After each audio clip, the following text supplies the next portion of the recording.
osteomalacia in adult and rickets in children in cause by the deficiency of, देखिएगा question simple सा यहां पर ये पूछा है, विटामिन डेफिशिएंसी से रिगार्डेड आपसे क्वेश्चन पूछा गया है। किससे?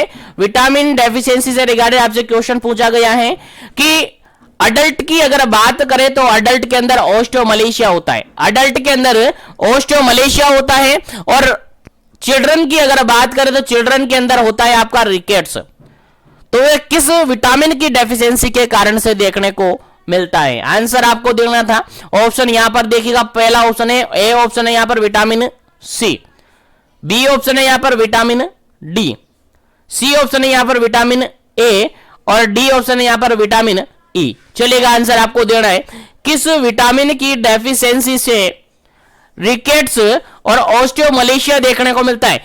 रिकेट्स तो बच्चों के अंदर और ओस्टियोमलेशिया अडल्ट के अंदर देखने को मिलता है। आंसर आप सबको देना है, फटाफट से कमेंट सेक्शन आपके लिए खाली है, फटाफट से आंसर दीजिएगा, और सारे क्वेश्चन आपके लिए काफी इंपॉर्टेंट है। चलेगा, इस क्वेश्चन का आंसर अगर अपन देखें तो आप सबको पता होगा, विटामिन और न्यूट्रिएंट के रिगार्डेड भी अपन ने काफी अच्छी तरीके से सेशन ले रखे हैं, तो उनको भी जरूर से देखिएगा यहां पर option number B is correct answer, option number यहां पर बी इज करेक्ट आंसर, क्योंकि रिकेट्स और osteomalacia directly related to bone, rickets और osteomalacia directly related to bone, और bone directly related to calcium, bone directly related to calcium, और calcium directly related to vitamin D, vitamin D calciferol, cholecalciferol, याद रखिएगा vitamin D इसका correct answer है। Option number third का question number third का आपका correct answer हो जाता है, option number B is correct answer, vitamin D यहां पर करेक्ट आंसर है।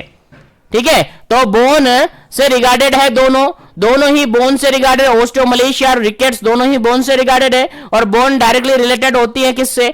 बोन किससे बनी हुई होती है? कैल्शियम से बनी होती है, और कैल्शियम डायरेक्टली रिलेटेड होता है विटामिन डी से।